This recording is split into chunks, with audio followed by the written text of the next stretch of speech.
going on? Hi. Wow. Well,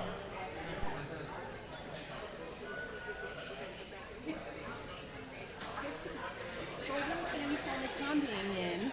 And No, he trusts me though, or Oh, not. of course he does. Yeah, of course he does. But usually he comes to lectures, so I just want to make sure everything was okay. I'm on mute, but it's not. No, I'm on mute. It had to do with being close Okay. to the speaker, I think. Yeah. So, So when are you done? 2 more months. Okay. Still busy. Come on. But I really appreciated all the slides. That was a big relief after the last section. Really? I mean, I feel like I'm kind of like, I've got my lecturers, I've got my lectures for this course, and we're changing, like, getting rid of the small groups, and hopefully, Sounds good. all right.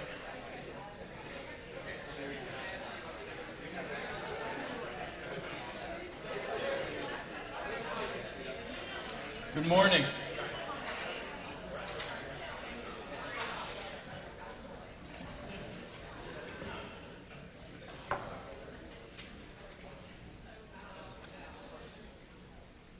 I just have to start with a stupid question.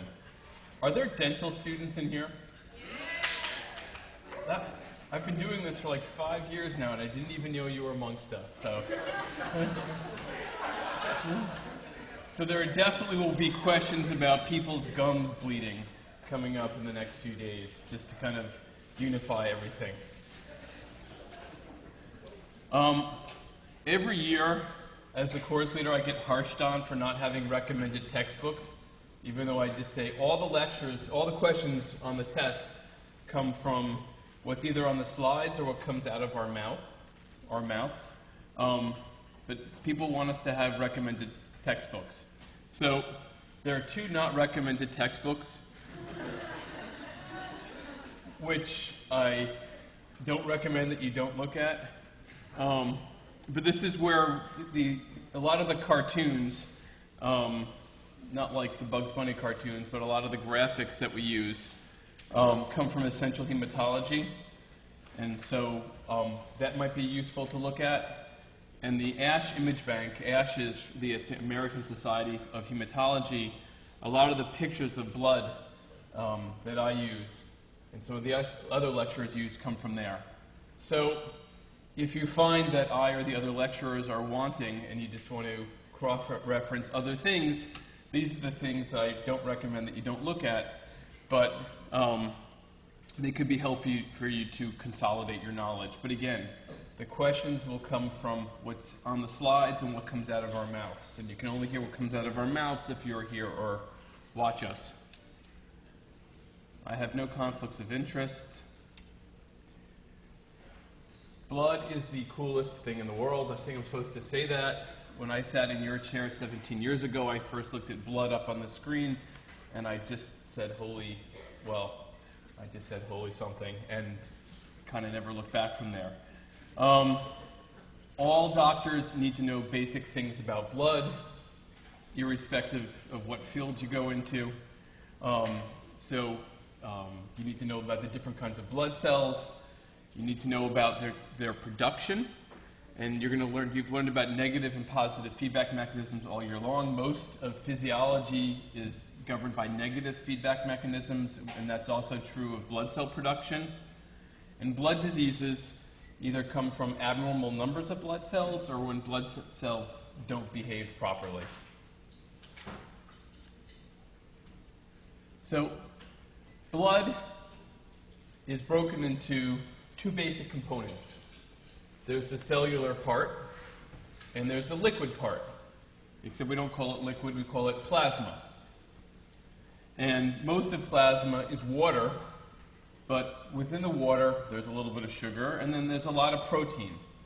The 2 main protein constituents I love drawing, but I'm not good at it. The main constituents of main protein constituents of blood are albumin, which is the most negatively charged protein that you can find, and immunoglobulins, or antibodies, which are positively charged. And this becomes important when you understand disease states. So this pyramid is supposed to illustrate the relative, not exactly accurately, but the relative frequency of the different kind of blood cells. Red blood cells are by far more numerous than white blood cells, about 1,000 to 1, and you know that they're kind of the greatest component of blood because our blood is red and not white. And platelets fall somewhere in the middle. Hematopoiesis, poi, I guess, meaning being born, and heme, just meaning blood, hematopoiesis is the term we use for blood cell production. And it starts over here on the left with a pluripotent stem cell. And there's all kinds of stuff in here in the middle. There's a lot of intermediate steps, which I'll show you later on. But eventually, you end up with 4 main types of white blood cells, plus a 5th over here, the lymphocyte. You notice that the lymphocyte has less to do with the other white blood cells, and these white blood cells have to do with red blood cells and platelets. And you also end up with erythrocytes, which are red blood cells, and platelets. And so it's a multi-step process from immaturity to maturity, going this way. And again, I'm omitting a lot of the stuff in the middle right here. This is very complicated stuff. Sometimes looking at the same thing in different ways can help reinforce complicated pictures like this. And so this is the same information right here. Again, here are the terminal phases, the blood cells which actually do the heavy lifting for us. This is where we start from. Here you can see that the lymphoid progenitors break away from platelets and red blood cells and the other white blood cells early on. And again, there are these intermediate steps which you should not worry about. And again, you can see here, this is from the textbook that I did not recommend, Essential Hematology, right here. So what are these different kinds of blood cells? This is what I'm going to go through probably for the next 10 minutes or so. Neutrophils are the most common white blood cells. White blood cells are also called leukocytes, leuk being white in Greek. And they comprise about 70% of all the white blood cells in circulation. They're also called polymorphonuclear cells because their nuclei have kind of weird, they have multiple segments and weird shapes. They can also be called polys or PMNs for polymorphonuclear. And I like to think of them as like they're pawns on a chessboard. These guys live for 6, 12, maybe 20 hours. And in a brief period of time, they go out, they look for a source of infection. If they can find one, a source of inflammation, and they go to it right away. And pus, when you have an infection, is basically made up of, among other things, neutrophil debris. They go there, they do their job, and they often die there. They're like pawns on a chessboard. You can see on the slide sometimes, you can see they phagocytose bacteria. And that's how that's one of the main ways that they function as immune cells. And they also give off toxic oxygen species, another way that they kill. This is the morphology that you should appreciate of neutrophils.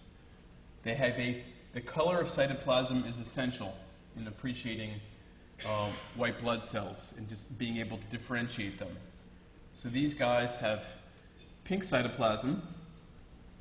Notice that they have 3 to 5 nuclear segments broken up, and there's strands connecting the nuclear lobes between the 3 to 5 nuclear segments. And very important, you can see that there's many kind of darker purple granules superimposed on the pink cytoplasm. And these granules are kind of the nasty chemical stuff that neutrophils use to kill. The chromatin, incidentally, is very clumped.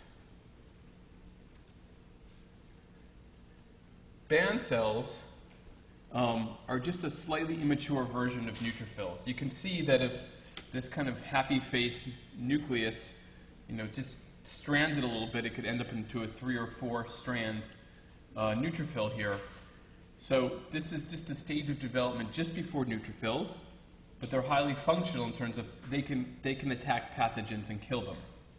And usually we don't have much of these in blood, and when we see them go up, we know that there's something inflammatory going on, typically an infection. And so there's a neologism called bandemia, when you see a lot of bands in the blood, and that's usually a good indicator that somebody has a bad infection. Lymphocytes are the second most common form of leukocyte, of white blood cells, and they do many different kinds of things. The B cells produce antibodies. You have certain subsets of T cells which destroy virus-infected cells and cancer cells. Now, mind you, most of these aren't phagocytic. They punch holes in target cells to kill them. And you have helper cells, helper T cells, CD4 positive T cells, which help coordinate the immune response, and these are what are wiped out in HIV. This is the morphology that you need to appreciate, and again, this will help you. You can contrast this with a neutrophil. Look at the nucleus here. It's just one lobe. You basically have like a circular nucleus on top of circular cytoplasm. And it's also densely condensed chromatin. The cytoplasm is purple here, not pink. There are no granules. There are lymphocytes with granules, but I'm just trying to keep this simple. And there isn't a lot of cytoplasm. And if you compare that to the neutrophils, where there is a lot of cytoplasm there. A lymphocyte is just a little bit bigger than an erythrocyte, whereas a neutrophil could be much bigger than that.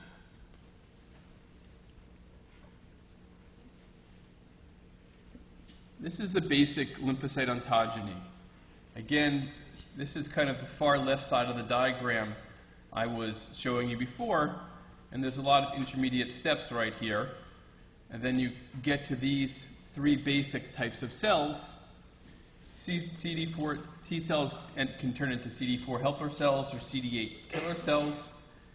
Natural killer cells are becoming more and more appreciated as a kind of form of natural immunity in cancer. B cells secrete antibodies, and they go through a further step of maturation and become plasma cells, which also secrete antibodies.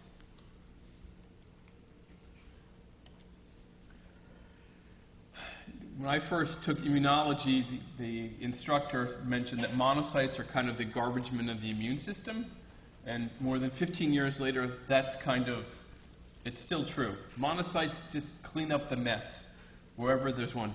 Monocytes are the cells that eat your tattoos and make them look ugly after a few years. So they just find infections, they find debris, and they gobble them up. They eat everything. So they're phagocytes because they eat things. They're antigen-presenting cells, which means once they eat something, they can present it to the coordinating cells of the immune system, the T cells, and get them initiate an entire immune response to it. In circulation, these cells are called monocytes. When they demarginate into target tissues, they become macrophages. So in the liver, they become Kupffer cells. In the skin, I forgot what their name is, but they can have different names in different tissues, and it's only in tissue that they're called. Monocytes and macrophages are pretty much the same thing, except there's maybe a terminal step of differentiation depending on what target tissue they're in. They're big. They have vacuoles. If you see a vacuole, the only cells that will have vacuoles are either monocytes or neutrophils. The chromatin of the nucleus, we say it has lacy chromatin, which if you squint or drink a lot, you can kind of see that. And then in the nuclei here, it kind of looks like a doily, the consistency, as opposed to just being very clumped.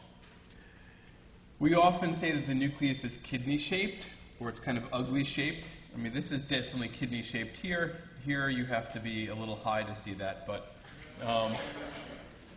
you get the point. There's just a few granules here in monocytes. In general, neutrophils have far more granules than monocytes.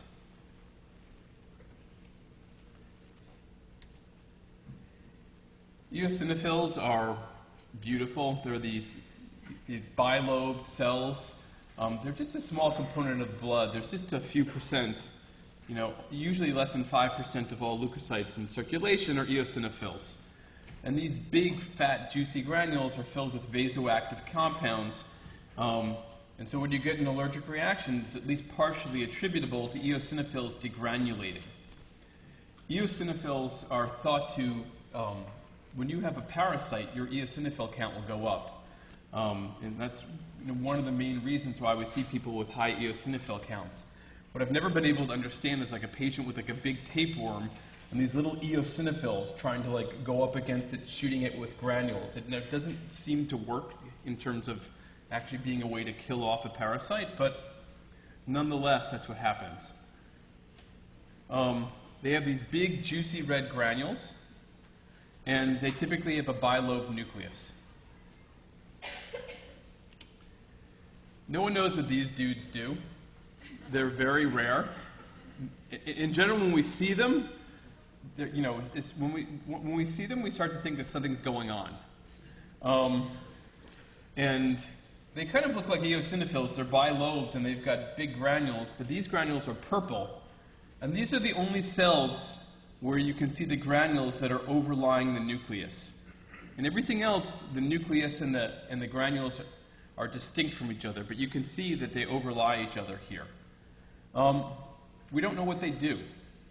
And in general, when we see them increase, it doesn't tell us that, that there's this infection going on. It actually tells us that there's someone who might have a blood cancer. It's notorious for basophils to go up in a chronic form of leukemia called chronic myeloid leukemia. And again, basophils, like baso tells you, they're big and purple, juicy purple granules. They go over the nucleus.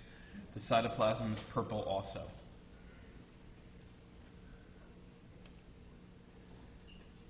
Sometimes these guys look like dirt. But these are actually platelets right here. Platelets are anucleate. There's no nucleus here. The purple that you see here is the juicy stuff inside platelets that are the granules that have the stuff that keep you from bleeding when you get a cut. And so there's lots of different proteins in there that basically achieve hemostasis. They stop bleeding as quickly as possible. So the cells that produce platelets have nuclei, but these do not. And you can see that in general, they're much smaller than erythrocytes. The hormone that drives platelet production is called thrombopoietin. And at the initial site of injury, when the endothelium is disrupted, you get exposed collagen. And first thing that happens is that a protein called von Willebrand factor binds to that. And you're going to learn about von Willebrand factor, I think, on Thursday. And then platelets bind to von Willebrand factor. A whole bunch of things come together. But platelets have so many different things that allow hemostasis to take place, for bleeding to stop. So in the bone marrow, that's where this is right here, there are these very big cells called megakaryocytes. Mega like big. And they're multinucleated. And so you get a precursor cell that divides from one nucleus to 2 to 4 to 8, even to 16, and then they basically just give off little cytoplasmic projections right here. They just break off little pieces, and this is what platelets are. They're kind of fragments broken off from megakaryocytes. We don't see megakaryocytes in circulation except in really, really bad circumstances. We just see platelets. Platelet production is regulated by thrombopoietin. The liver is the primary producer of thrombopoietin. And what happens is the liver makes it, and thrombopoietin, interestingly, binds to platelets. Why does it bind to platelets? It binds to platelets to help form a negative feedback mechanism. So here, when you have thrombocytopenia, which is a low platelet count, you don't have a lot of low platelets here, and so more thrombopoietin is able to make it to the bone marrow, to the megakaryocytes, and the more thrombopoietin that makes it to megakaryocytes, the more that they are driven to bud off new platelets. So you have high plasma thrombopoietin concentrations here. On the other hand, if you have thrombocytosis, which is a high platelet count in circulation, that soaks up more thrombopoietin, and so less of it makes it to the bone marrow, so you get less new platelet production.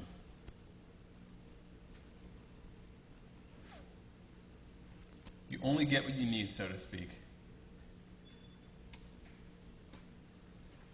This is an electron scanning micrograph on the top left here of an erythrocyte. It's a biconcave disc. And that shape is essential to its function because the capillaries that erythrocytes pass through are actually smaller in diameter than the erythrocyte itself. So the erythrocyte folds over on itself, which it's more capable of doing as a biconcave disc than it would be that if it was a regular disc or a sphere. And so when you look at erythrocytes, red blood cells down here, you'll see these areas of central pallor, and that's where the biconcave disc shape is thinned in the middle, allowing it to fold over on itself more easily. They have no nuclei either. They're basically big sacs of hemoglobin. Almost everything that you see here in these red blood cells is hemoglobin, which is red because it contains iron. They live about 120 days. The step of maturation that we see in red blood cell growth that's important to know about are cells called reticulocytes, which is what's circled here in blue. Reticulocytes are a little bit bigger and a little bit blue or more purple than erythrocytes. They're a little bit more purple because they still contain a little bit of RNA in them, usually just the RNA for hemoglobin. And usually these just comprise about 1% of the red blood cell population in circulation. And when someone becomes anemic, if you bleed, if you donate a unit of blood today, your body will naturally compensate by having your reticulocyte go up in the next few days. So when we see the reticulocyte count increase, that tells us that the body is trying to compensate for anemia. The reduction of red cells, erythrocytes, is driven by erythropoietin. And I'll get to that in a slide. There's an important concept at looking at the quantity of red blood cells called the hematocrit. This is a capillary tube here. And if you take someone's blood and you fill it here to fill this capillary tube with blood, and then you spin it in a centrifuge, everything will separate according to density and weight. And if you look at the total length of the tube, the amount that the red blood cells pack here, the packed red cells, that's a percentage of the total length of the tube, and that's called the hematocrit. On top of this, you're going to get the buffy coat, which is essentially white blood cells, and the rest of this is plasma. So an indirect way of detecting how many red blood cells you have is not by counting them. We don't count red blood cells. When you get to the when you get to the hospital, you're not going to be talking about red blood cell counts. One of the things you're going to express how many red blood cells someone has is going to talk about their hematocrit, which is basically the expression of how much of a tube is filled with red blood cells when you spin it in the centrifuge. The size of red blood cells is important. And the way we express the size of red blood cells is their mean corpuscular volume. In general, normal is somewhere between 80 and 100. Oh, this is terrible handwriting.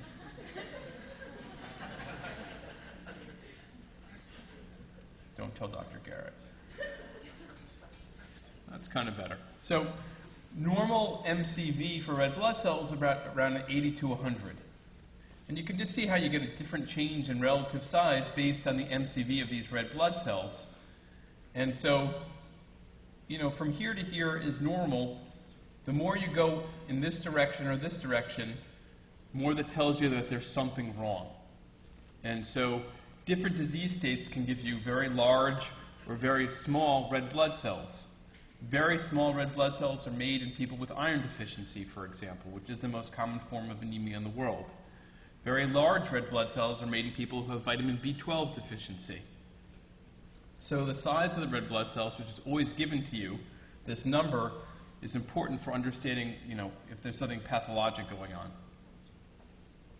When there is variation in the size of the red blood cells, I should have made a slide for this, but Dr. Hart will mention this in his next lecture, I think. You're going to talk about RDW, right? Okay.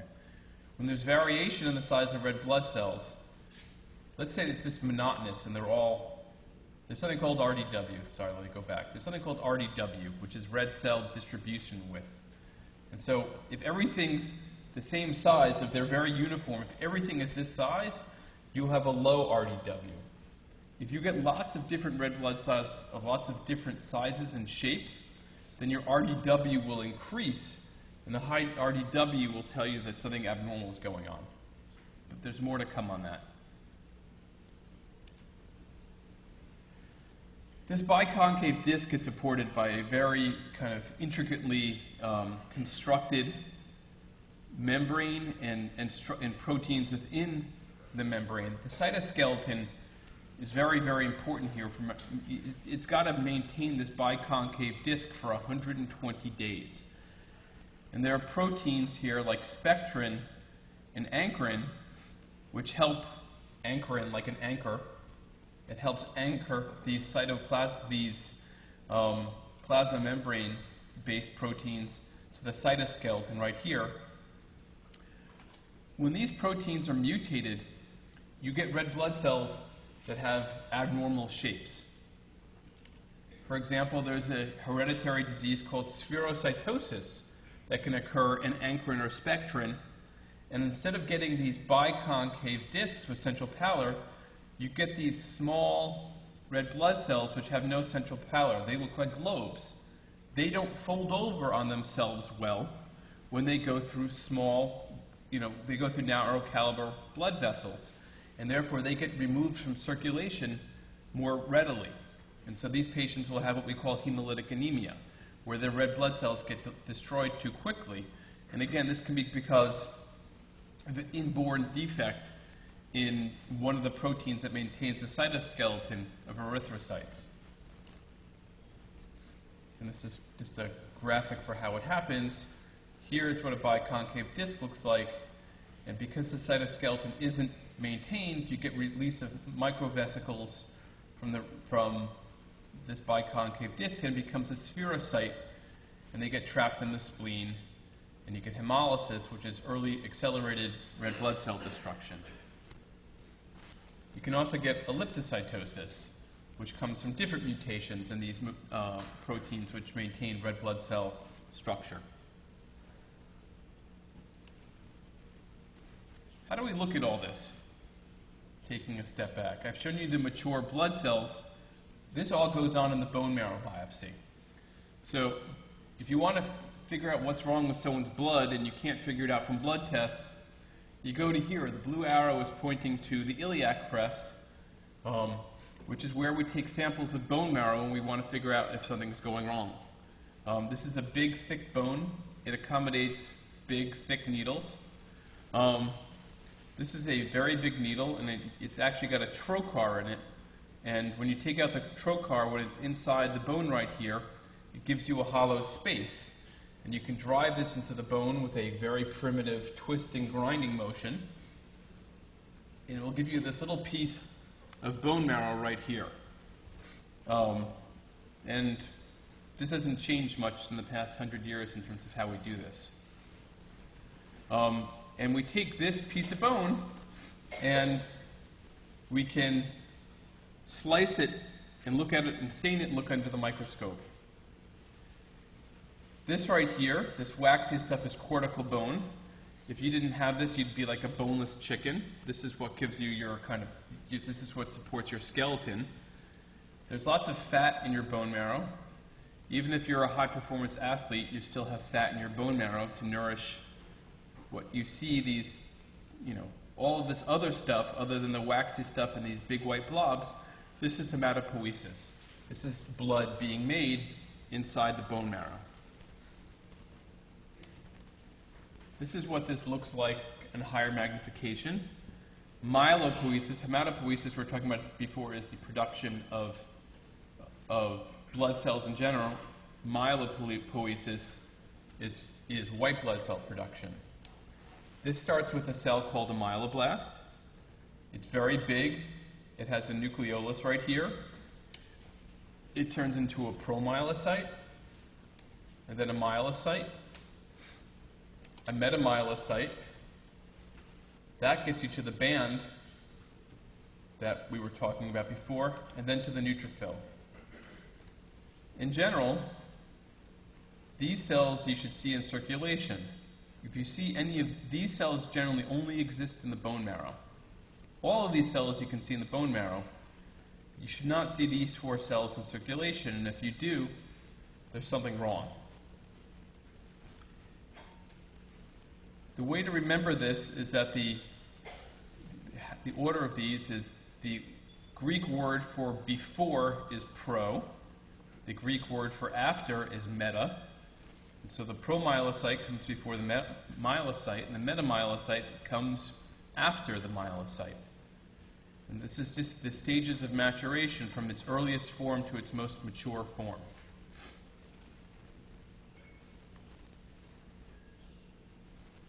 I do not think you'll be asked to identify these on a test, but you should just appreciate the content, the process. Erythropoiesis is how we make red blood cells, and this looks a little different. The earliest precursor that we can see is something called a pronormoblast. And these are the other forms that it turns into. Here you see reticulocytes and erythrocytes right here. And again, everything on this side of the arrow, this should only be going on in the bone marrow. Whereas this is the only stuff that we should be seeing in blood. So when this stuff is in circulation, we know something is wrong. Notice how the color of cytoplasm is changing from a dark purple to a red over time. And that's because you're getting rid of RNA and producing more and more hemoglobin over time. The erythroid precursors it kind of looks like a dime on top of a nickel. It's one circle on top of another. They have very, very clumped chromatin, as opposed to the myeloid precursors, which their nuclei have different shapes. This is another way of looking at the same information. And again, you can see the cytoplasm goes from purple-blue to red with each stage of development. And the cytoplasm, the nucleus becomes more and more pycnotic, and eventually, I never mentioned this before, but the nucleus is removed in the spleen. That's kind of the last stage of erythrocyte development, is when the nucleus is removed in the spleen. There's a hormone called erythropoietin, which drives erythrocyte production. And it's mainly made in the kidneys. So there are these cells in the kidneys that detect oxygen tension. The lower the oxygen tension, the more that they will secrete this hormone, erythropoietin. Erythropoietin makes it to the bone marrow and drives erythroid precursors to make more red blood cells. Once you increase the number of red blood cells, you get more oxygen. Once more oxygen is detected by the kidneys, it will make less erythropoietin. So again, a typical classic negative feedback circuit regulates red blood cell production. These are some general concepts just of understanding blood cell precursor production in the bone marrow. The bigger a cell is, the more immature it is, which is what my kids say about me and our family. The more clumped chromatin is, the more mature the cell is, which makes sense because the more clumped the chromatin is, the less you need the DNA there to do things. A higher NC ratio, looking at NC ratio is very important. The ratio of the size of the nucleus to the size of the cytoplasm can give you clues as to what kind of cell you're looking at. And the higher the NC ratio, in general, tells you that a cell is more immature. The size of the nucleus and its location in the cytoplasm is useful. Like I said to you before, the erythroid precursors look like a dime on top of a nickel, whereas a promyelocyte site, for example, its nucleus looks like a football that's on the side of a cell. The color and size of the granules is important. Erythroid precursors don't have granules. Promyelocytes have tons of granules. Deep blue cytoplasm tells you it's erythroid. A red tells you that it's myeloid.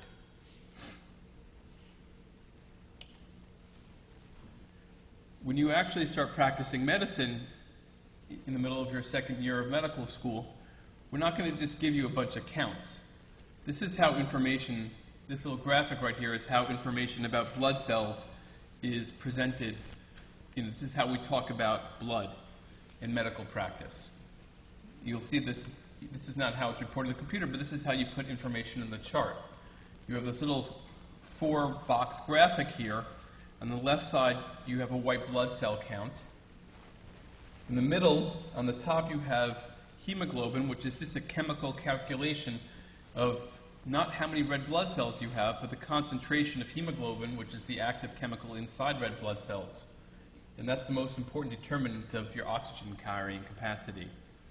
Below this, you have the hematocrit, which I showed you before, which is just the packed cell volume when you spin down blood in a tube. The platelet count is given over here, and the size of the red blood cells is given up here. This is how you're going to look at blood counts over and over and over again when you're taking care of patients. In addition to this, you're going to be giving a differential. The report will give you these 5 kinds of white blood cell count, white blood cells, and the percentage of each in circulation. Neutrophils are typically 50, 60, 70%.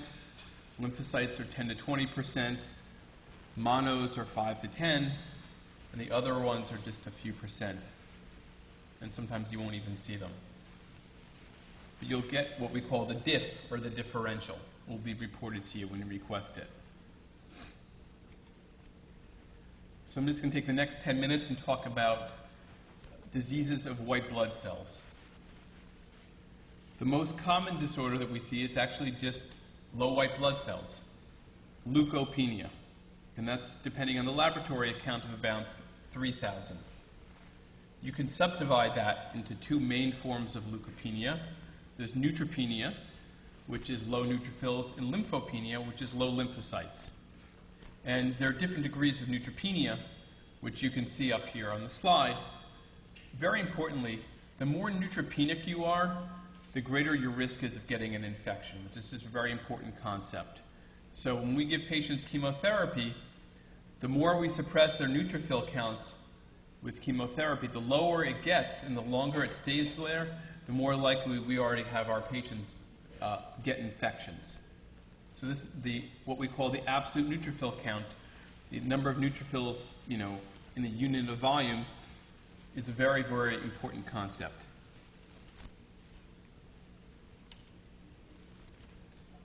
Lots of things can give you neutropenia. Probably around here, one of the most common things that we see is sepsis, just infection causing it. We do this all the time to patients with chemotherapy. Very common around here is something that we call ethnic and benign neutropenia.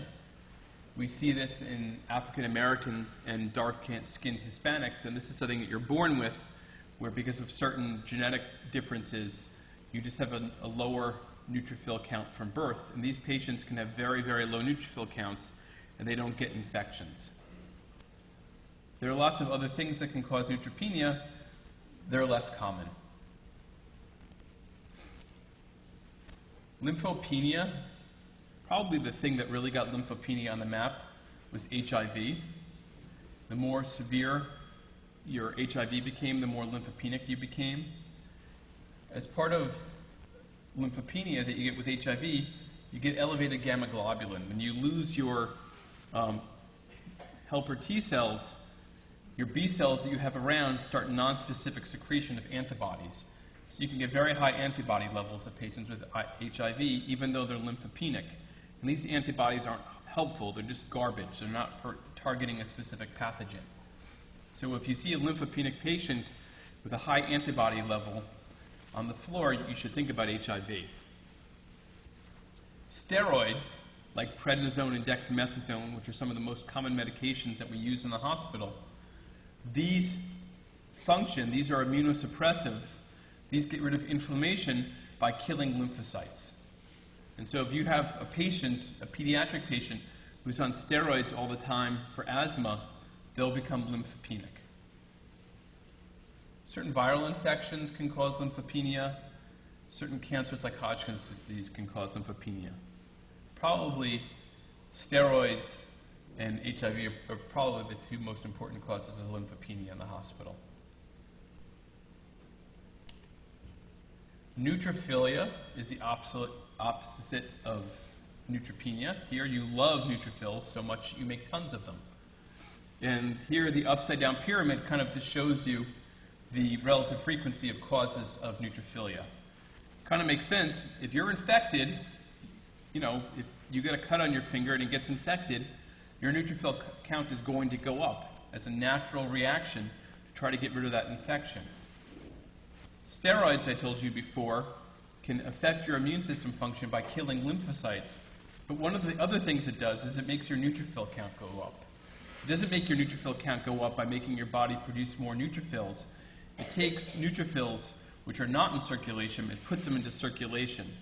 So that same patient, that same pediatric patient with asthma, if I put them on steroids, their lymphocyte count may go down in a week or so. The next day after I put them on steroids, their neutrophil count is going to shoot up. Not because they're making more neutrophils, because more of the neutrophils are in circulation. There are autoimmune diseases that can make your neutrophil count go up, not so important. There's something called a leukemoid reaction. This is something we see in cancer where part of the inflammatory milieu of cancer can give you a very, very high neutrophil count, you know, much higher than normal. And so you may see someone with a very high neutrophil count and you're looking for the infection, and then you discover the pancreatic cancer. And that's called a leukemoid reaction. Blood cancers are rare, but many of them do cause neutrophilia. Eosinophilia, elevated neutrophil count. On the left here is probably one of the most important mnemonic devices that I've used as a hematologist, just to remember the causes of eosinophilia. Probably the most important cause of eosinophilia is allergy. And so when you get a patient in the hospital with a high eosinophil count, you'll kind of go through this. Could this patient be parasite infected? Well, where were they from? Where did they travel from? What parasites could they be exposed to? Is there any chance that they have neoplasia, they have cancer? But then you're going to ask them, did they change their detergent recently? Did they change their shampoo recently? Are they on any new medications? You're going to go through an extensive history with them to see if you can figure out what they might be allergic to that's making their eosinophils go up.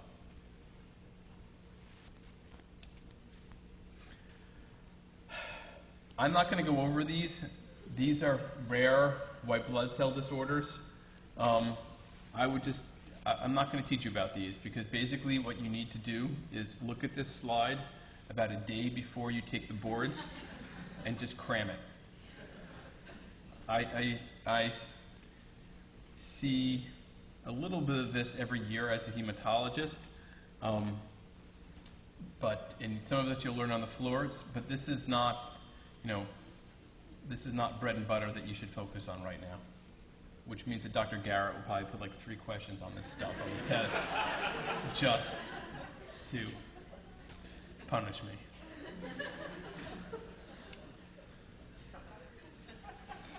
So, again, what you should focus on the common things.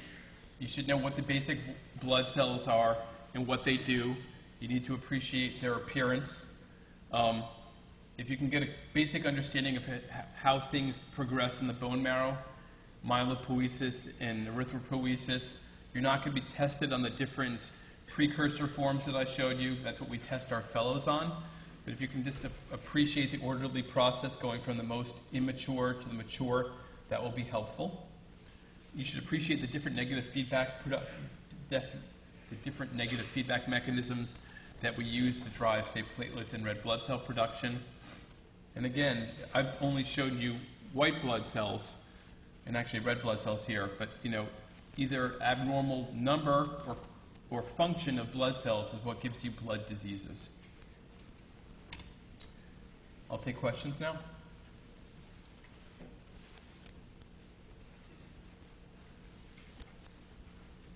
All right.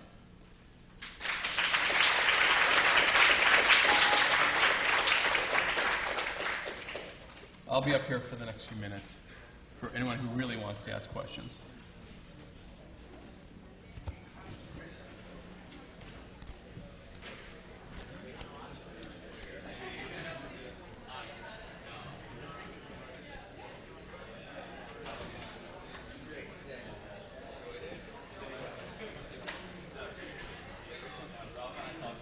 Hey. Good, how are you? Good. Thank you. Welcome back. Thanks. So, you have to use the mouse, I guess, because they're recording the... What do we have to use the mouse? Oh. I only use it to draw. Oh, you're already up here. Yeah. Or did you already put this up here? Yeah. Oh, you're much more advanced than I am.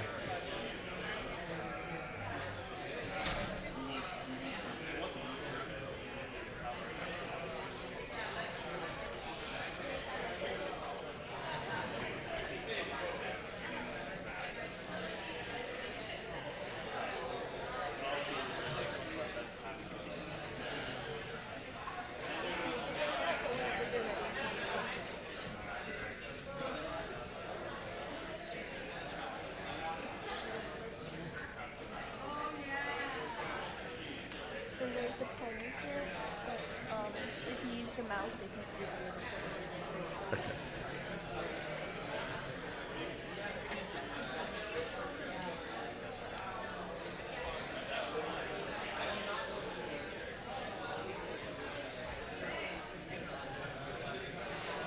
Hey. Professor. I had a question. So, what's the difference in this picture for platelets and red blood cells? It's like this one looks very similar to this, for example. So, in this picture, what are the platelets and what are the red blood cells? Are the ones with central pallor? The red ones, cells? all the big red things Yeah.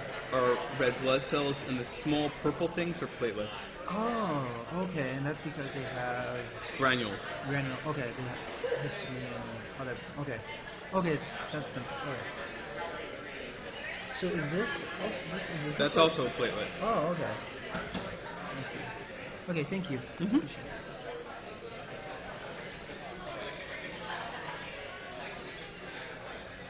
How are things? All right. I seem like a pretty lively crowd. Yeah, they seem to. They're paying attention, laughing some jokes.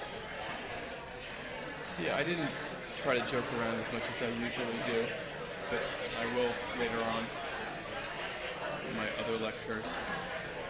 It's always so hard to kind of go back and realize how little they know. I was wondering, I think they really are totally, and most of them probably haven't had anything in college or anything.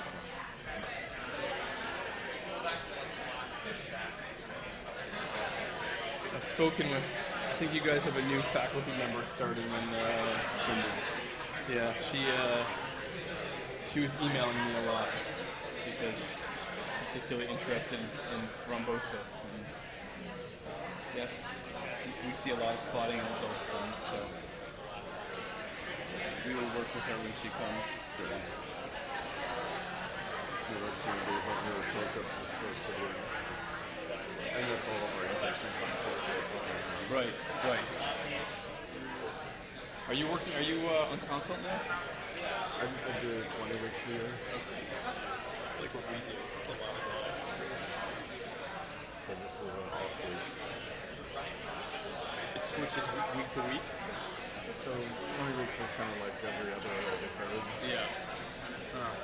Yeah, We do 2 to 4 week blocks. Oh, you do? We do Friday to Friday. I prefer not to do more than a week a month. How do the fellows, do they give fellows something? Yeah. Invariably. Without fellows, we would get. They handle a huge volume of curbsides and stuff like that. Even beyond that, I still get direct questions. People who want to consult me directly around service. So.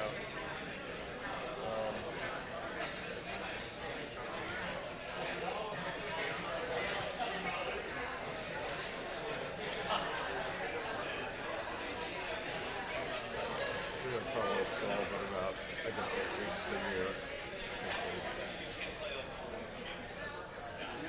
How many fellows do you have per year? Probably not a lot.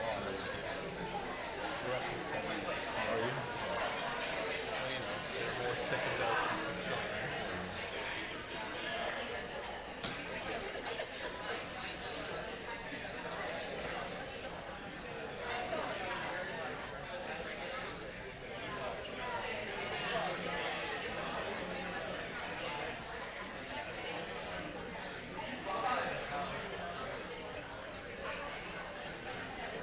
Nobody finished too early.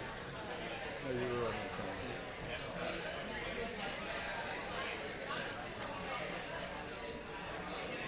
So what's the third session that you do? It's like APS or something like that? Yeah, audience response sessions are basically so before we did we had 6 different people doing individual small groups, and there's always a huge pain in the ass to get instructors to do it, and there's a lot of heterogeneity between people's desire and ability to lead small groups and do the questions and so forth. And so with the malignant heme section of the course in November, I just threw it out, and I just got up here and just went through cases and audience response multiple choice questions in the class. And it seemed to be much better life. So they ask the questions and you No, it's about cases, and so small vignette, and then you give them some clinical data, and then you give them a multiple choice question, and through their computers and through their phones, and you have the multiple choice question, they can vote on what they think the answer is, and it pops up on the screen, and you'll get a bar graph with 5 different bars there showing the relative frequency of the different answers,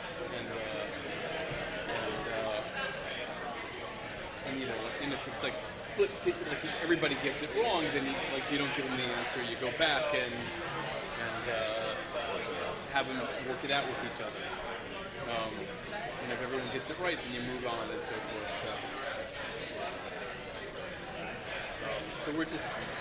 I did it for the first time in the fall. We're going to try it. Now in the spring. If it's something you're interested in, let me know.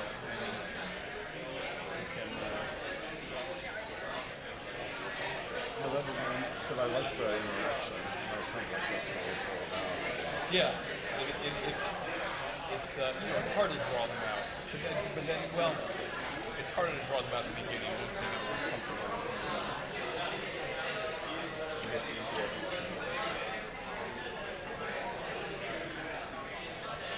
I'm gonna get out of your hair. Okay. Thanks. See you tomorrow.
Good morning.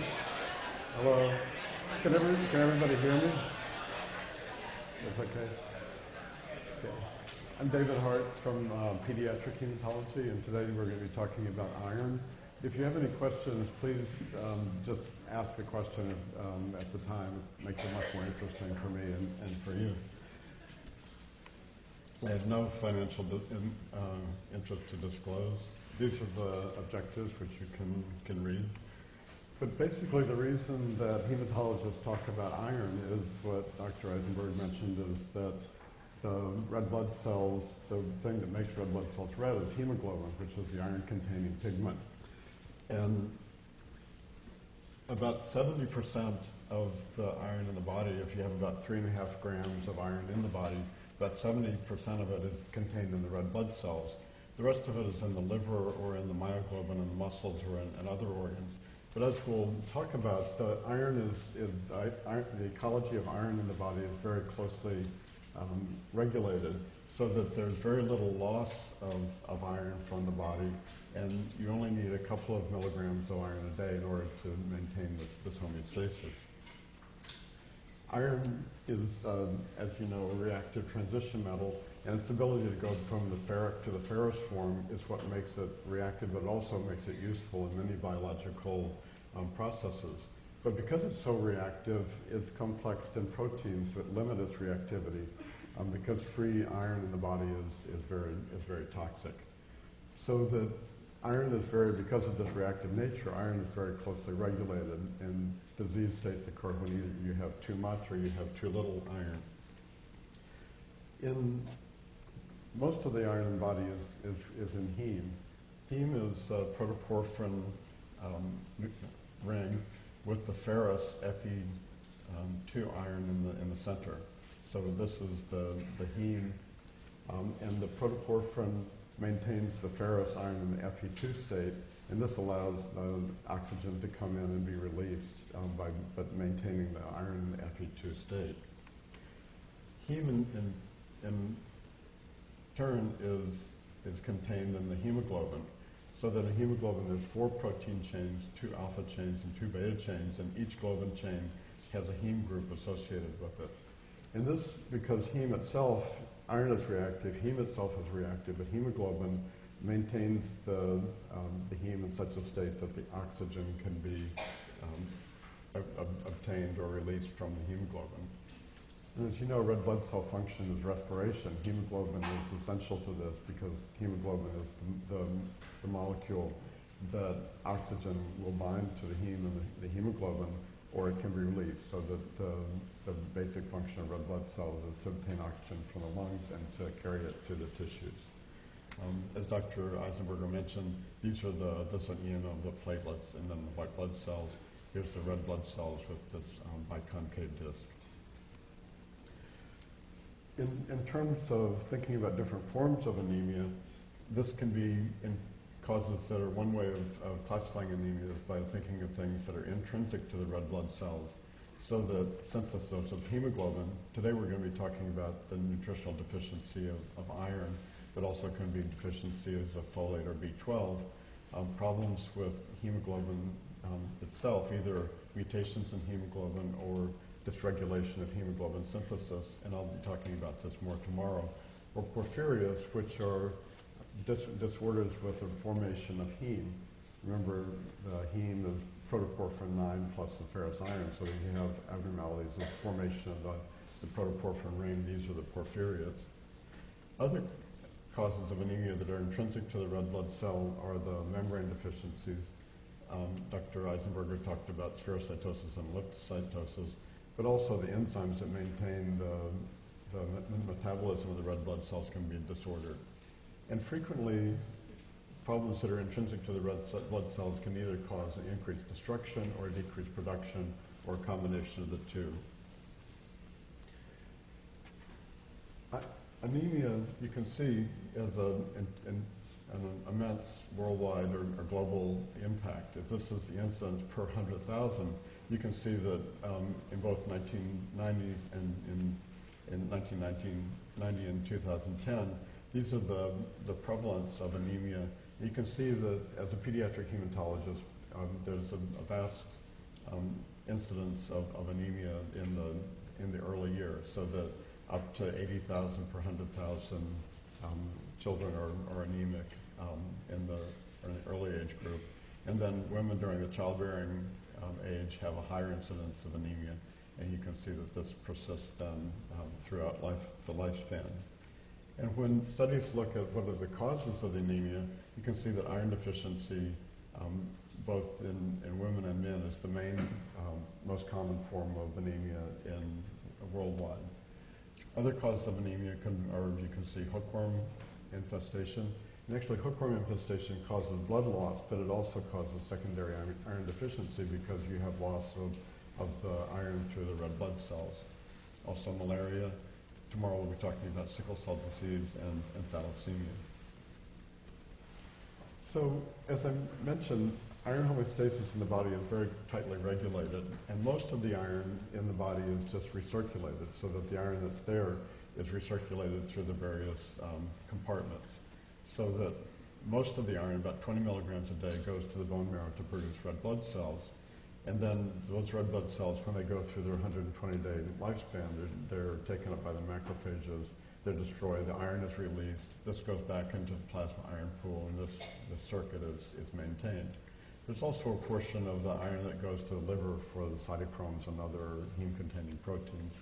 But again, you only need about 1 or 2 milligrams a day of iron if you're in homeostasis, because during natural processes of the body, you only lose about 1 or 2 milligrams a day of iron. So iron is regulated primarily through the gut absorption. Iron is absorbed by the duodenal intracytes, and this is the main form of regulation because there's much more iron in the Earth's atmosphere, the Earth's crust, than there is in the body. So that most of the regulation of iron has to do with keeping iron out of the body. So that, say that your diet contains about 10 or 20 milligrams of iron, you only need to absorb about 1 or 2 milligrams a day. And that which is absorbed is bound to transferrin, which is the transport form, transport protein that carries iron then to make red blood cells, to be stored in ferritin or for other processes. So that through the gut, you can absorb about 1 or 2 milligrams a day, and you only lose about 1 or 2 milligrams a day through desquamation or other mechanisms. So we now know much more about how iron intake is regulated in the duodenal intracyte. Dietary iron is largely presented as ferric Fe3 iron. This is reduced to ferrous iron by reductase, and then this ferrous iron is then absorbed into the duodenal intracyte through this divalent metal transporter 1, DMT1. So the ferrous iron then goes into the duodenal cells. It's either stored as ferritin or it's released into the circulation through this channel, which is called ferroportin. So ferroportin releases the Fe2 ferrous iron. This is then oxidized to ferric iron, and then the diferric iron is taken up by transferrin, which is the transport form of iron. Here's a picture of the molecular structure of transferrin. You can see that there's 2 ferric irons per transferrin molecule. And clinically, we measure transferrin as the total iron binding capacity of plasma, or serum, so that this is the transport form, so you can actually measure how much potential there is for iron binding, and which is a measure of transferrin.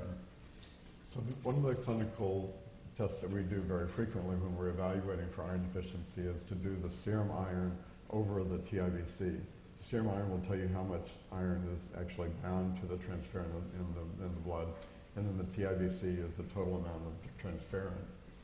This saturation is about 20 to 50%, and we'll talk a little bit more later about how you use this in the differential diagnosis of various forms of anemia. So, as I mentioned, the diferric transferrin goes into the bloodstream, and then when it goes to the sites of utilization, the diferric transferrin is bound to a transferrin receptor on whatever cell it's going into, whether it's a hepatocyte macrophage or the red cell. it binds to this transferrin receptor, it's internalized, the iron is released into the cell, and then the transferrin is recirculated back to the surface. Ferritin is this large protein that contains 24 subunits, and this is the storage form of iron. So this is another clinical test that we can use to determine how much iron there is in the body, because serum ferritin is basically a measure of how much total iron there is in the body. Okay. Any questions about this so far? Okay. So we said that iron deficiency is the most common cause of anemia worldwide. It's a huge public health problem worldwide. It's particularly a problem with children. We'll talk about that later because of the growth of children, that they with their usual development, they need more iron during periods of growth. And that's one reason children are more susceptible to iron. But it's particularly problematic because during development, if children are iron deficient, they can have irreversible changes in their cognition. And we know that children who have been chronically iron deficient as infants have irreversible problems with their development and growth. Iron deficiency anemia is characterized by this hypochromic microcytic red blood cells. So Dr. Eisenberger showed you the normal red blood cells, which are these nice, juicy biconcave discs. You can see the central pallor here is where the biconcave thins out. But with iron deficiency, if you're not making enough hemoglobin, you have a thinning out of the amount of hemoglobin in the cell, which is hypochromic. It's less color per cell. And the cells also become smaller, so they become microcytic. In a few minutes, we'll be talking about the red cell distribution width. Dr. Eisenberger mentioned that this is a measure of how much variation there is in the size of the red blood cells. If you look at normal red blood cells, the volume is all pretty much uniform. All the red blood cells are very tightly distributed in terms of their volume.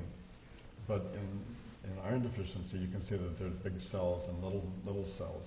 So there's a lot of variation in the size of the red blood cells, which is known as anisocytosis. And anisocytosis is measured in the laboratory as RDW, red cell distribution width.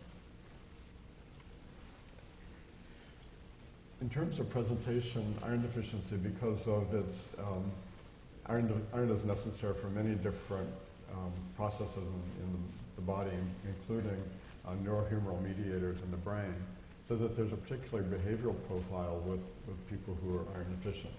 They tend to be irritable, they're pale because they're anemic, they have lethargy, and they can have these symptoms can actually precede the development of the anemia. So when you're working up we're trying to figure out the cause of an anemia, what you do is you take a history to see what their diet has been like, whether they're eating iron-rich foods, or if there's any history of blood loss. Because normally iron is maintained in the body, but if you have blood loss, those red blood cells leave with their iron and can lead to iron deficiency. The other problem can be if you have an iron malabsorption from the gut, from autoimmune disease or celiac disease or other problems that interfere with iron metabolism and iron absorption through the duodenum. And usually in this country, iron deficiency is picked up by routine blood tests. And it's now standard to test all children around 1 year of age for anemia.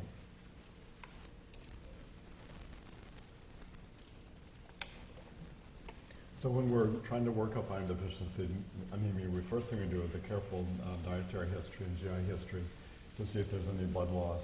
And then we look at elements of the physical exam, and then we do laboratory blood tests. Because iron deficiency develops in 3 different stages. The first stage is when you have depletion of iron stores. So remember that ferritin is the storage form of iron. So the first thing that happens is that you lose the iron in the bone marrow, and you have a decrease in the total body iron, which is manifested by the low serum iron. The next thing that happens is you start having a loss of the transport form of iron, so that the serum iron goes down. In order to compensate for this, the transferrin level goes up. So the total iron binding capacity goes up in order to absorb more iron. but the serum iron goes down. So this occurs before the start of anemia. The third thing that happens is then you start to have anemia, and simultaneously you have a decrease in MCV. The volume of the cells would become microcytic. The hemoglobin level decreases. The reticulocyte count, remember this is the new red blood cells, because they're having decreased synthesis of red cells, usually the reticulocyte count is a little bit low. And the smear starts to show this hypochromic microcytic anemia with aneso and poikilocytosis. They also have an increased red cell distribution width, which is a measure of the variation of the red blood cell size. So I said that in pediatrics we have a particular problem with iron deficiency because of the rapid growth during childhood. So this is a growth chart. You can see this is the months of age, and this is the weight of the child. So that at birth, most newborns are around 8 pounds, but they've tripled their body size by the time they get to a year of age. So during the first year of life, you have a tripling of the body size. So even though newborns have a higher hematocrit, they have a higher number of red blood cells than later on, by a year of age, you need to synthesize double the amount of red blood cells from 135 ml to 270 ml. So you're doubling the number of red blood cells in the body, which requires 135 milligrams of iron during the first year of life. Remember that you and I in homeostasis only need about one or 2 milligrams of iron a day. But this period of rapid growth is when you have a particular predisposition to iron deficiency. The second time the same thing happens is in adolescence, because again you have a rapid growth. You have an increase in the red cell mass because children have lower hematocrits than adults do. So that when you're going to adult type hemoglobin, you need to make more red blood cells, and then you have an increased red cell mass. Also, adolescence is notoriously a time for poor diet, and girls are starting to have their menstrual blood loss. So that adolescence and early childhood are two times when iron deficiency is most prevalent. So, what are foods that are good for iron absorption? And the propaganda from Popeye is that spinach is full of iron. What do you think about the iron that's in spinach? A good thing? Bad thing? So actually, even though spinach has a lot of iron per wet weight, the iron that's in spinach is not very bioavailable. So iron has oxalates, phytates, tannins, fiber, and calcium. And all of those things inhibit the absorption of iron, because very much what is in the duodenum at the same time as the iron will enhance or inhibit its absorption. So that because of the fiber, the calcium, and these other elements within spinach, even though there's a lot of iron in spinach, it's not very bioavailable for absorption. On the other hand, muscle meat, myoglobin, heme, is directly absorbed into the duodenum. So the heme iron is much more bioavailable. It doesn't go through the DMT1. There's a specific heme receptor in the duodenum that allows red meat iron to be absorbed directly without being interfered with by what else is in the gut at the same time. So that brings us to, well, what do you do if you don't eat meat? What are the other iron-rich foods that are not heme-containing? So these are some of the things that have been listed as iron-rich foods that are not muscle meat, breakfast cereals, cooked beans, pumpkin seeds, etc.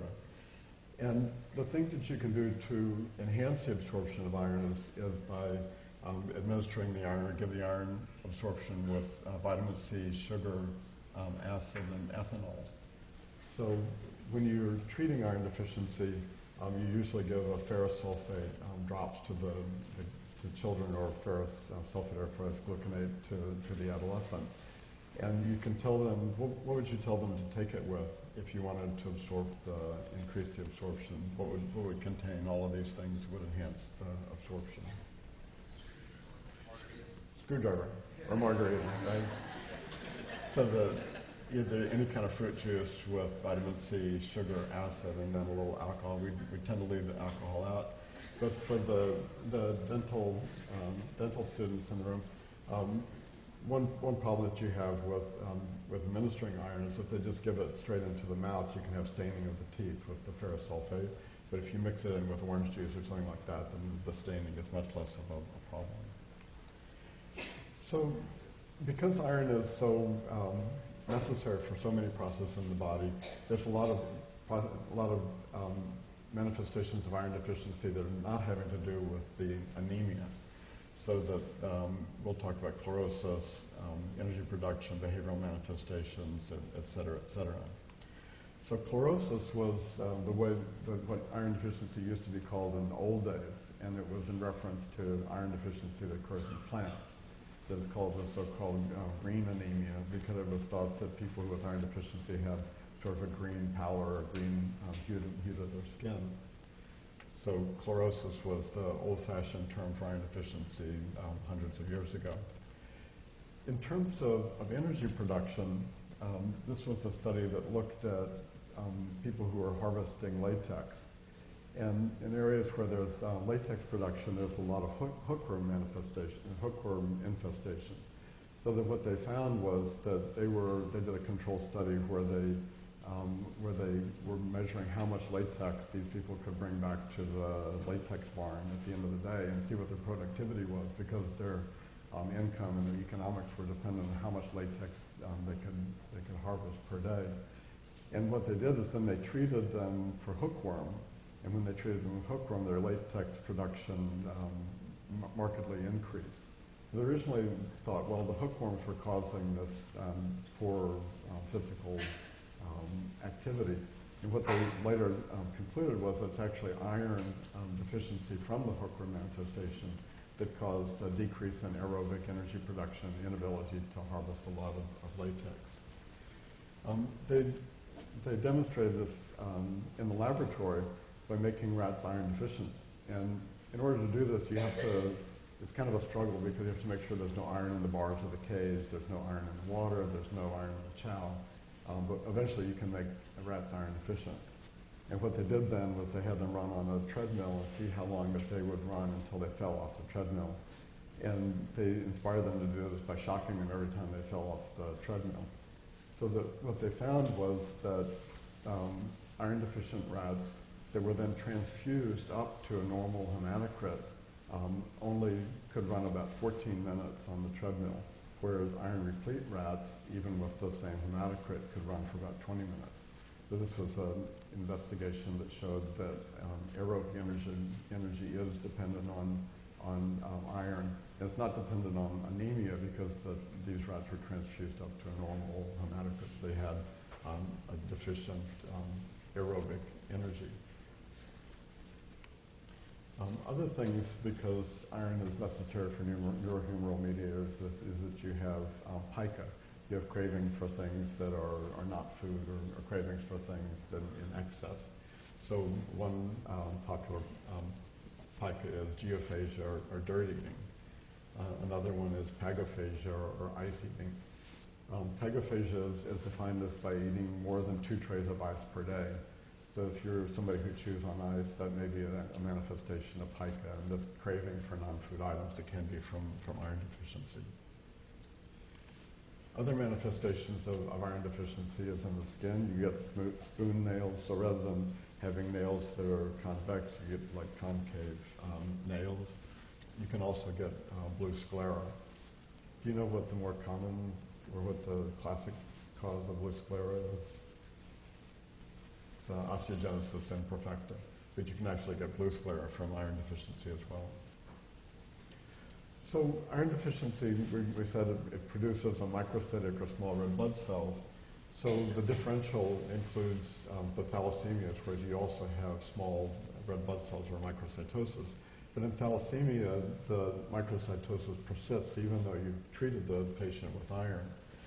The other difference is that the patients with thalassemia trait will have a nearly normal hemoglobin, so they're not anemic, and that their red cell distribution is more or less normal. Because in thalassemia trait, all of the red cells are uniformly small, whereas iron deficiency, there's a lot of variation in the size of the cell.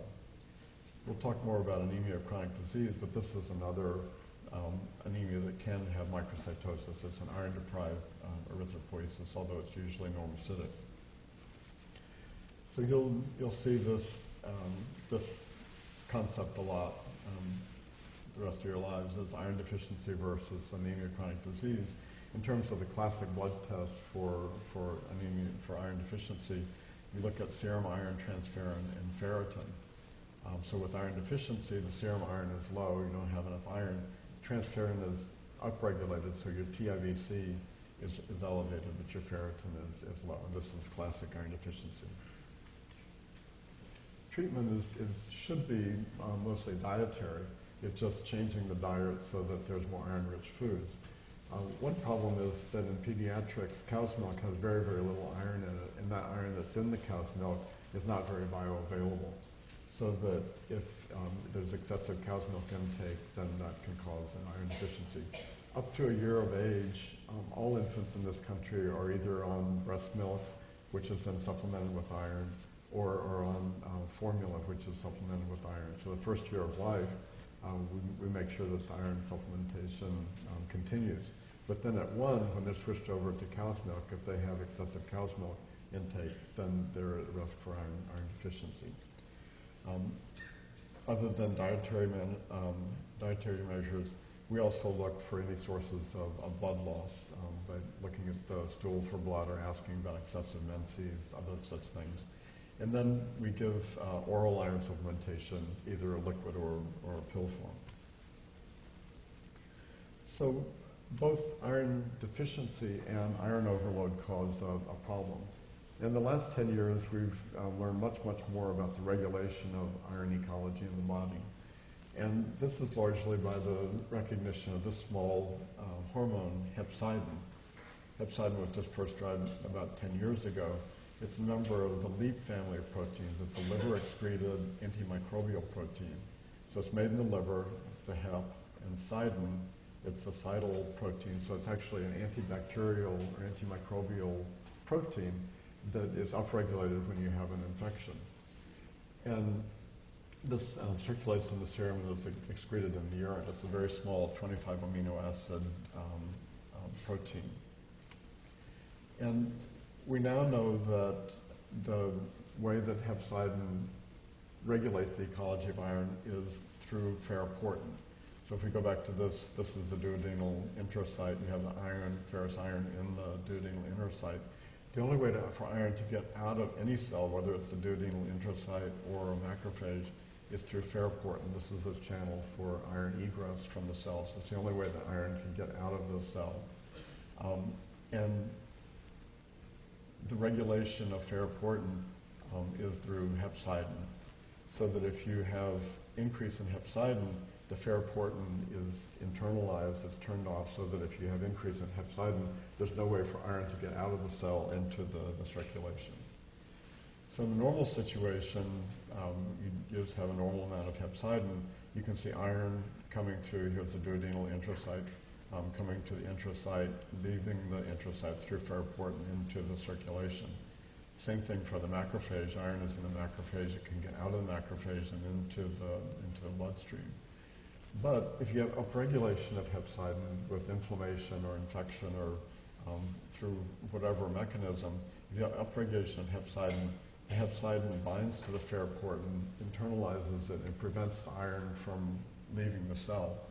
So essentially what happens is that hepcidin makes all the iron retreat into the cells and not be available for cellular processes. And this was probably evolutionarily important because bacteria are also dependent on iron for multiplication. So that if you're infected, the body takes all the iron out of the circulation, so it's not available for the bacteria to grow. Hepcidin is controlled at the level of transcription, and this is not at all important to know the details of this, but only to know that there's a number of different transcriptional regulators that then either upregulate or downregulate the amount of hepcidin in the body. So that you would imagine that with hypoxia, if you're hypoxic, that you would want to make more red blood cells so that you would downregulate hepcidin so that you would have more iron available for red cell production. On the other hand, if you have inflammation with upregulation of hepcidin, you don't want the iron stays in the red cells and it's not available for use. Recently, just in the last couple of years, they've also discovered or described a protein, erythroferron, that is implicated if you have a stress erythropoiesis, if you have like a massive blood loss or something like that, that you suddenly will start making a lot more red blood cells. And this stress erythropoiesis releases erythroferron, which downregulates hepcidin and allows more iron to come into the circulation. So that's the normal pathway. But to talk then about how is hepcidin involved in hemochromatosis. So in the normal situation, you have iron going through the cell, goes through ferroportin, and is available in the plasma. On the other hand, if you have hemochromatosis, which is iron overload, you have iron coming into the cell, but because you don't have enough hepcidin, the iron just comes pouring into the body. Remember, I said that the dietary amount of iron is about 10 or 20 milligrams of iron per day, and you only need 1 or 2 milligrams of iron. But if your hepcidin is downregulated, then the iron will just come pouring into your circulation, and you develop iron overload. Serum ferritin is the measure of the total body iron stores, so that with hemochromatosis, this goes up with iron overload. The reason that ferritin is not a perfect marker for iron, total body iron, is that serum ferritin is also an acute phase reactant. So if you're infected or have some inflammatory process, serum ferritin is inappropriately elevated. Ferritin is complexed in hemosiderin in cells. If you have iron overload, you have too much ferritin, which then forms hemosiderin, which is the toxic form of iron overload within the cells. We now know that all of the genetic forms of hemochromatosis, which are very common, are caused by genetic dysregulation of hepcidin. So that that's how we now recognize that hepcidin is such a key player in terms of iron ecology. So that the common forms of genetic hemochromatosis are in these regulators, HFE, the transferrin receptor T, or hemojuvelin. These are all mutated in genetic forms of hemochromatosis, so that hepcidin is downregulated and iron is allowed to come into the body. So that in terms of autosomal recessive mutations, the most common genetic hemochromatosis is this HFE gene. This is a Celtic gene, which is the most common form of genetic hemochromatosis. And basically it's autosomal recessive with variable penetrance. Also mutations in transferrin receptor 2, hemojuvelin, mutations in hepcidin itself, or in ferroportin, all can lead to a genetic hemochromatosis. So to show you the manifestations of hemochromatosis, this is the normal liver, and the hemochromatosis liver gets this dark reddish brown because of the hemosiderin. Hemosiderin is the complex of ferritin that builds up in the liver and causes liver damage. In the bone marrow, this is a stain for iron.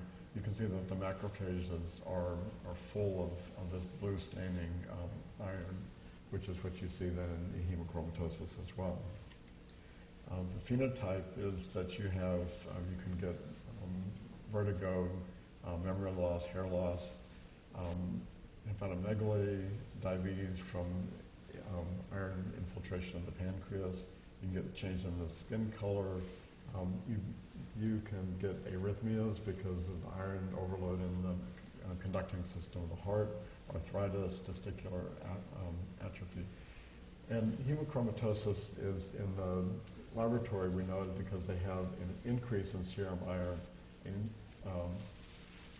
They have the transferrin is saturated so that you have high iron over TIBC and a high ferritin. And the recognition of this the treatment is really early recognition and regular phlebotomy. So people with genetic hemochromatosis go regularly, like once a month, and give a unit of blood to remove iron from the body.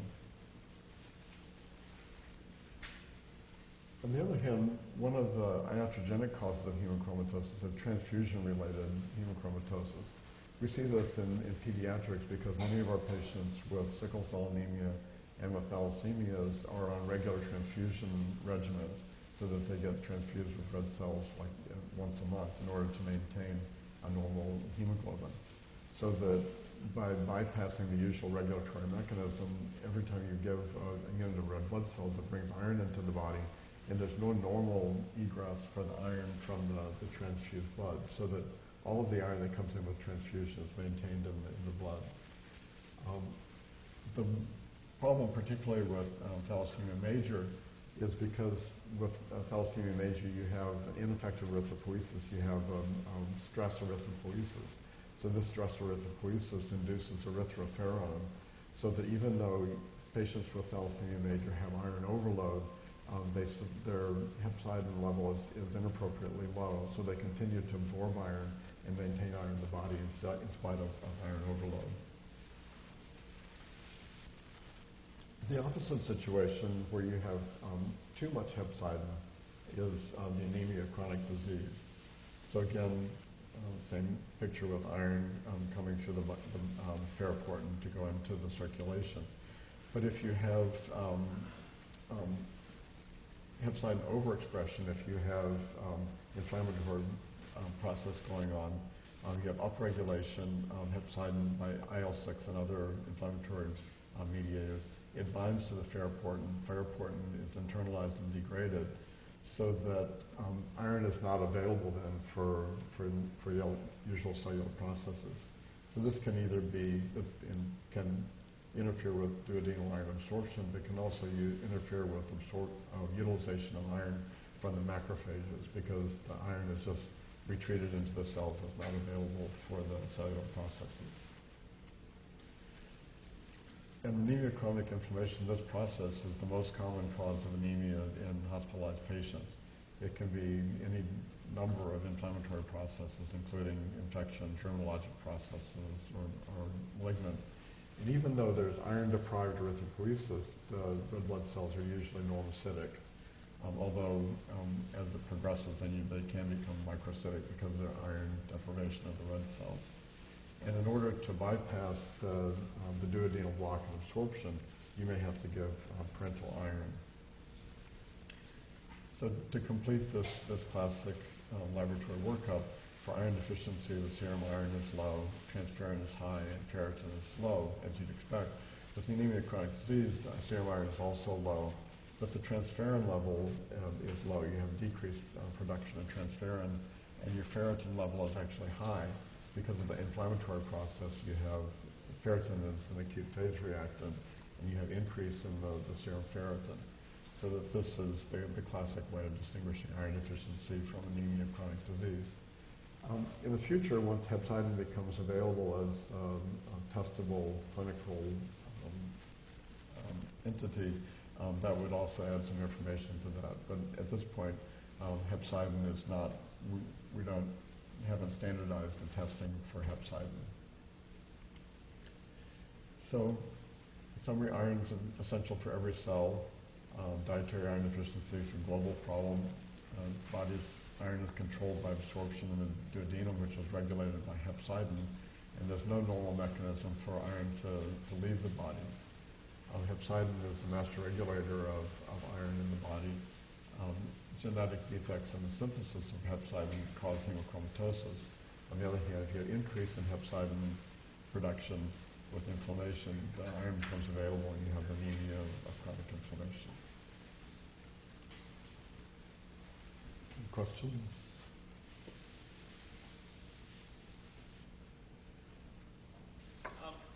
If there's an anemia in adolescent women with the onset of menses, is there then a homeostatic response that means that doesn't persist past that period? In other words, there's a problem with the onset of menses, but then that can continue a process of life. Does it cause that like periodic anemia, or does it stop after adolescence? So as long as women are menstruating, they have blood loss, so that they do have increased iron requirements throughout their menstrual life.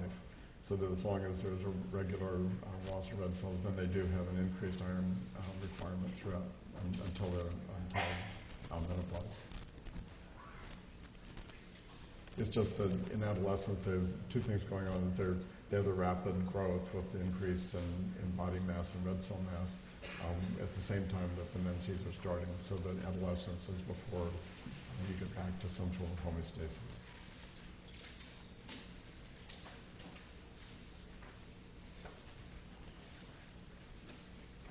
Thank you.